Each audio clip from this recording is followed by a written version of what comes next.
Getting creative in the bedroom is such a fun part of a healthy sex life. That goes for everyone, including people with disabilities and chronic illnesses too.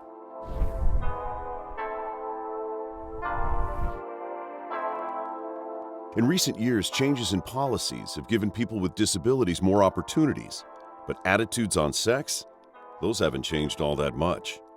People with disabilities crave sex just like everyone else, but many people don't see this. So then what happens is that children who are disabled receive little to no sex education in school.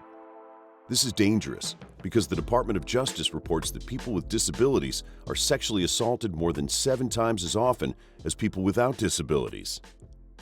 Certain chronic conditions can cause erectile dysfunction in men, and some medications can interfere with both men and women's sex drives. But remember, making love doesn't just refer to the actual sex act. There are other ways to be intimate and satisfy each other sexually that do not necessarily include intercourse. It may be intimidating, but it's important that people dealing with a disability or an illness talk about sexual concerns with their doctor.